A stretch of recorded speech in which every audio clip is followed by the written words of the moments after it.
what? It's interesting. I started this book before the Da Vinci Code came out. And of course, there was a lot of chaos when the book came out. But the real reason this took so long is that the subject matter behind it is so complicated. The science behind it and the philosophy behind it is so complicated and really so mind-blowing that I needed a lot of time to process it and understand it to the point where I could use it in a thriller. Okay. I was a little bit surprised by the lost symbol because the Dan Brown I knew was always a skeptic. You know, making question markers on Right. the dogmas of the Catholic Church, Yeah. etc. And now I thought maybe the story of the lost symbol is the story of the lost skeptic. You know what? It's funny. One of the reasons it took so long is because I remain a skeptic. And it took me a long time to get to the point where I could look at this science and look at this philosophy and really begin to believe it.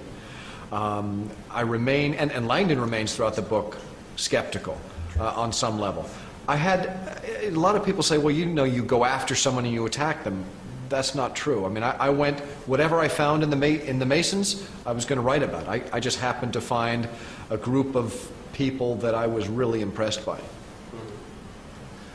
I know you don't talk political, and the Freemasons have this idea not to talk political, but in former times in the 18th century, Freemasons like George IV in Germany, he said this is really political power.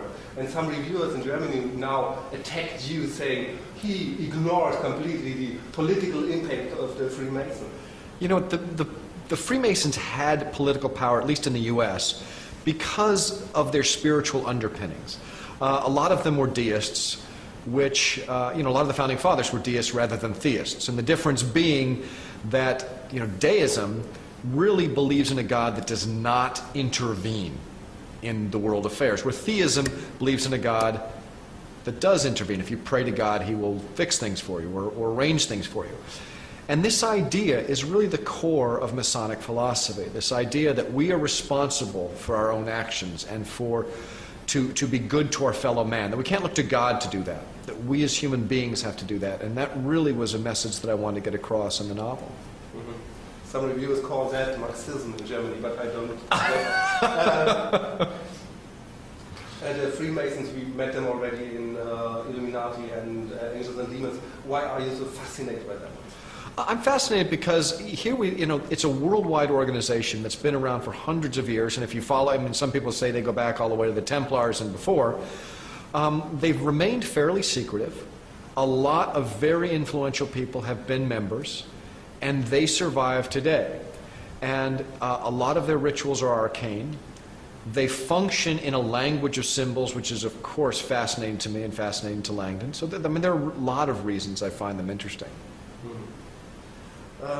This time we are not in Paris or in Rome, but in Washington, D.C. A quite young city. Sure. But maybe not only the U.S. capital, but also the capital of Masons. Capital of? Masonry, Freemasonry. I don't know. I mean, Freemasonry came from Europe. So important. Oh, well, you know, I mean, Washington, a lot of people don't know this. They think of Washington as a brand new city. But it has underground tunnels, it has cathedrals, it has crypts, it has obelisks. It has a lot of the grand architecture of Rome. It was founded as the New Rome. And so from that standpoint, I find it fascinating that we live in a modern world, and Washington is the modern power base of the Western world, and yet it's framed in this classical architecture, classical art, and a lot of classical ideals. Mm-hmm. New York came up with the idea to charge every European tourist with $10 when they come in, and to promote tourism in New York. And is what you are doing also to promote tourism to Washington, D.C.? No, I don't even think of that. I'm a writer. I wanted to write a thrilling book set in a city that I love, that I think has a lot of secrets and a lot of great art and architecture. And whatever happens with the tourism board, they're very, very happy. But that wasn't my job. I reported on several Dan Brown tours in Paris. So yes, yeah, they're happy. Yeah. In the new book, we can see historical heroes like George Washington, Ben Franklin, great Freemasons. So, why were so many famous leaders are really heroes, members of this lodge? Well, I mean, some of it is philosophical, that great people are attracted to this kind of philosophy. And part of it is just, I mean, if you think that, you know, why were so many great leaders in Italy Catholic? Well, it was what people did. I mean, Masonry was a very popular, I don't want to say pastime, but I mean, it was a popular organization, and it's like asking why were so many of the early Pilgrims Puritans? Well, you know, that's just the way it was. Mm-hmm. But the question is, so many leading people, right? Like, I mean, the President of the United States, Sure. Ben Franklin, who negotiated for the U.S. in France, so very, very important people. Right. Because important people tend to be thinkers, they tend to be well-connected people, and the Masons are an organization for both of those people, thinkers and well-connected thinkers. For me as a German, it was a nice surprise to find the name of an artist, a German artist, in the Albrecht book. Dürer, sure. Could you explain the link between Albrecht Dürer and the Freemasonry or in the book?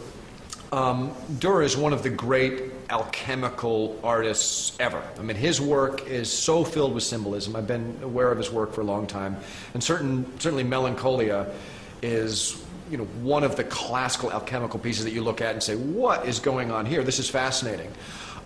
He had an interest in mathematics, and I do too, and the idea that he used a magic square within this great woodcut just always fascinated me. I couldn't wait to use it.